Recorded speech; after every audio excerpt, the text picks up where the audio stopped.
Hello, this is a part one of an unknown part series, a guided walkthrough of Diablo 2 Classic version 1.0. I'm going to assume you already have the game installed and running in compatibility mode for Windows XP Service Pack 2.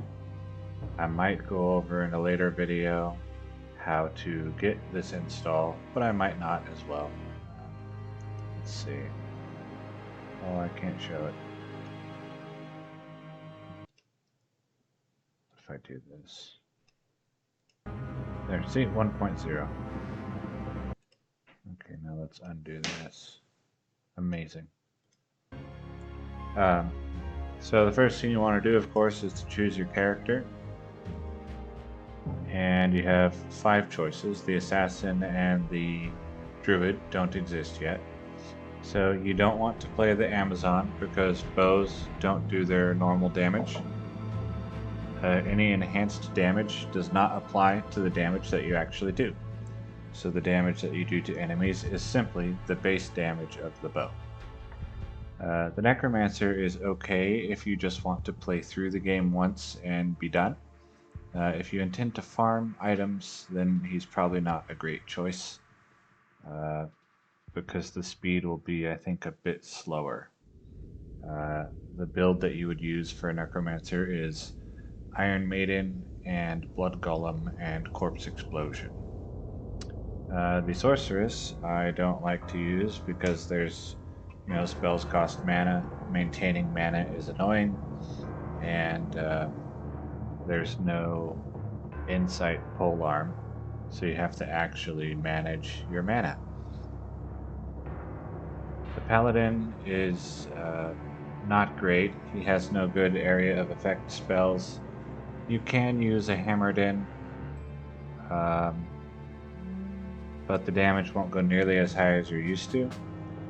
And one thing to know about the Hammered In is I believe concentration does not change your damage, but the damage from might does apply to the hammers from Blessed Hammer in version 1.0.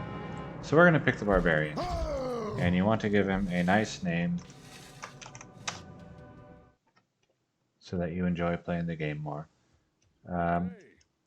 The main thing you're looking for in a Barbarian is which weapon are you going to use.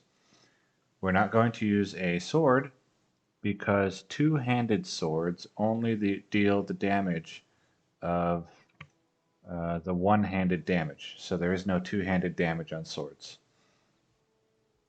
So, if you put your sword, you put, your two-handed sword right here, the damage you get is the damage listed on one-handed damage. Axes we're not going to use because the range that they have is not big enough for Whirlwind. So you're going to miss a lot with Whirlwind. I might have, if I can find it, while I dig around, I'm going to blind you. Pictures. Screenshots, maybe? Yes, this one.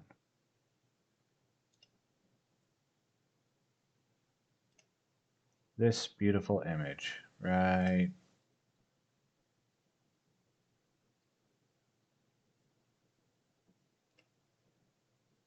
Yeah. So the green circle represents the radius of a low radius weapon, like an ancient axe. The star is the radius of the whirlwind attack. So it doesn't have an actual circle radius, it has a star-shaped radius. These blue areas are areas where it will try to attack monsters and automatically miss because the weapon isn't long enough. So we want a weapon bigger than the star that is the whirlwind radius, and there are no axes that meet this criteria. So we don't use an axe. Maces. We don't use Mace Mastery because all two-handed maces do 1 to 2 base damage. So like a maul has 1 to 2 damage. Bone Snap will have, with its enhanced damage, I think it will get like 3 to 6 damage. So not great. Pole arms um, do reach the radius that we want for Whirlwind. There's 2 pole arms that do that. The Becta Corbin, or however it's said, I'm going to call it the Beak D, and the Grim Scythe, also the normal versions of those weapons rather than just the exceptional versions. The problem with those weapons is the very high um, stat attribute costs. Lots of strength and lots of dex required to wear those. They're good choices if you plan to go very high level, like 80 or 90, which will take some grinding. Nothing super crazy, but probably more than most people will want to do. Throwing mastery, we don't use throwing weapons because there are no magic throwing weapons. They're all plain white items um, or superior items. Also, the barbarian doesn't get pierce. And spear mastery is the one that I recommend picking and that most people will recommend picking. The pike achieves the radius needed to cover the whole whirlwind star radius, and it also has really good damage.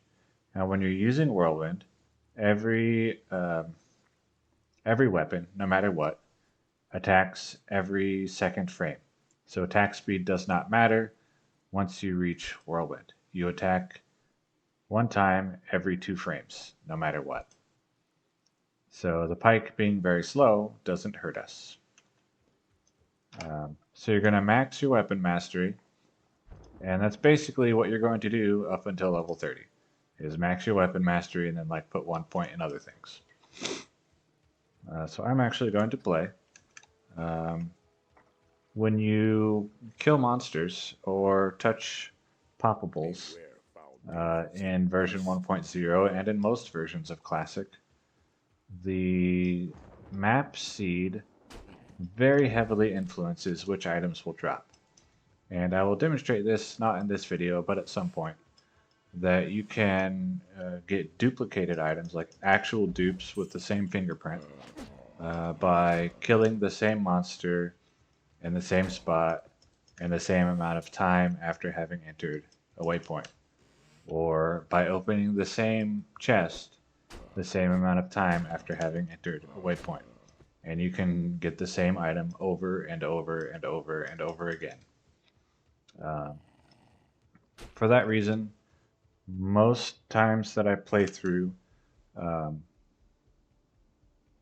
like to do single pass full clear. For that reason, and also because it helps me like not get bored with grinding levels with very little experience gain from low level monsters.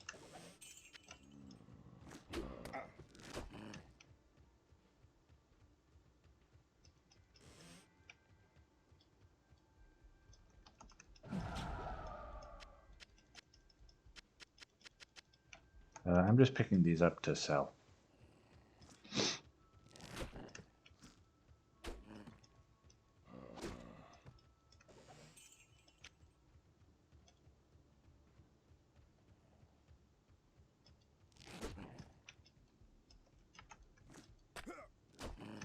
So right at the very beginning, really all that we're going to pick up is stuff that I plan to sell. I could use stamina potions, I guess, but I don't like pressing lots of buttons. I don't like high maintenance or even low maintenance gameplay. So I just press run and walk on my keyboard.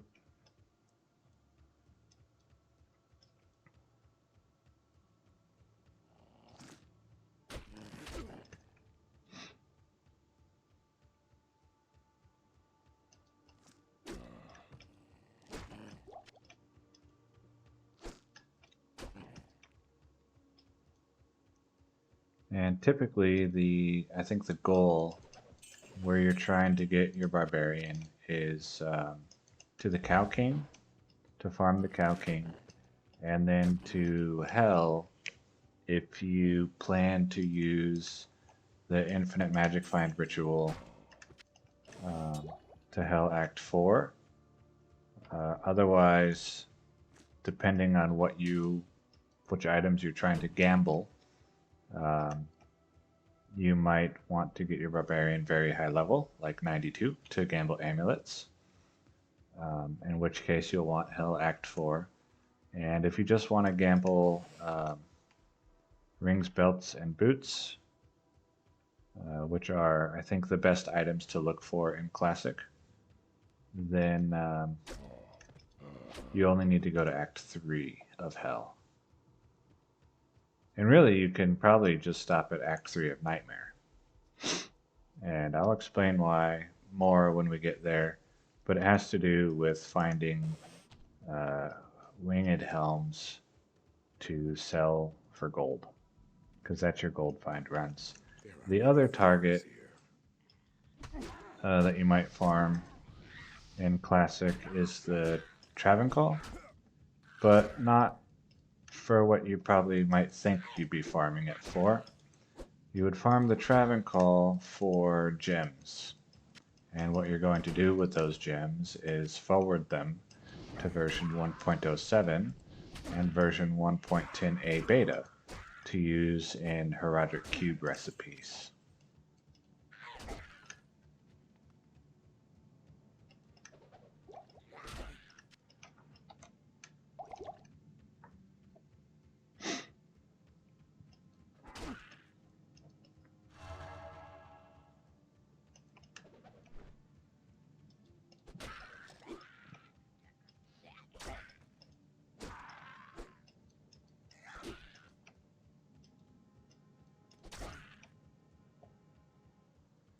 And I don't know how many videos it will take to get through the Barbarian reaching whatever goal I decide I want to show you.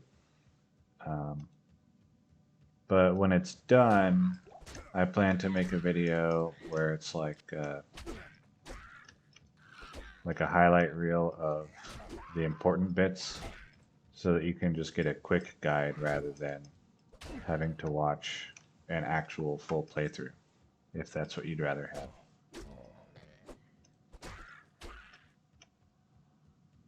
But if I just waited until I had all the recording to do a full guide or a full guided playthrough, like shortened version, then I probably just wouldn't do this at all. So that's why you get the slow, long version as well.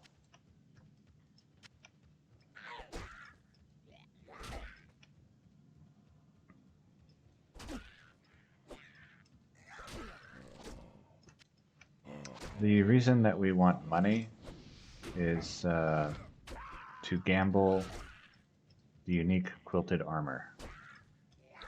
That is going to be the best in slot armor for the Barbarian for most uses.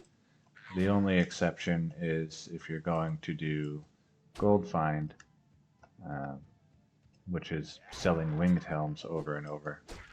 Then you'll want Blinkbat's Form, the unique leather armor, for the faster run walk that it provides. But the quilted armor gives magic damage reduction, it gives lifesteal, it gives strength and dexterity. The most important things being the lifesteal and the magic damage reduction. Any magic damage that enemies do to you that is calculated per frame, like Inferno or Firewall or Pink Lightning Hose from Diablo, is the damage that it does is reduced every single frame by your magic damage reduction. So the unique quilted armor is very powerful.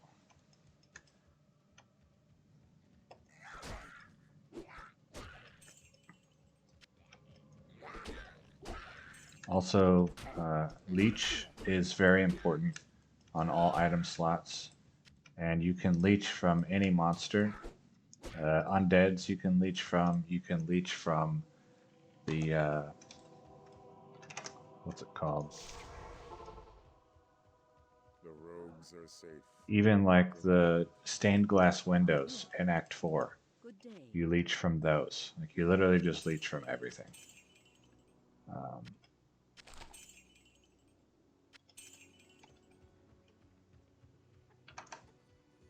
Anything that you can do damage to, you can leech from. Fire towers, Wow. lightning spires. I think you leech lightning spires. Let's see, a spear, it does nothing, normal, fast.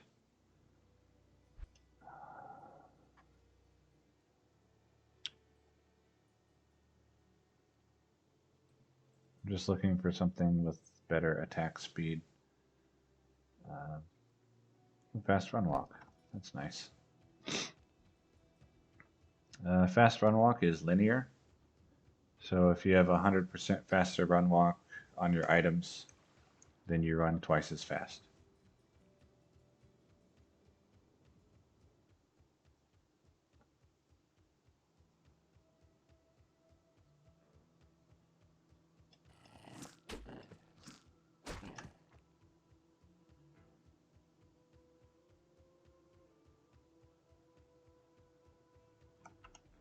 And once I get to the Cold Plains waypoint, uh, that's where I will end the first video.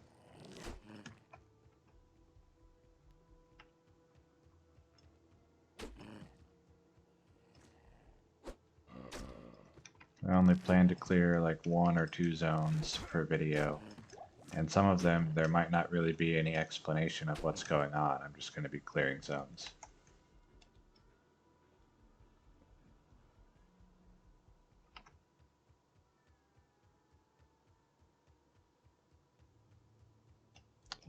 So I can spend my stat and skill points. Greetings.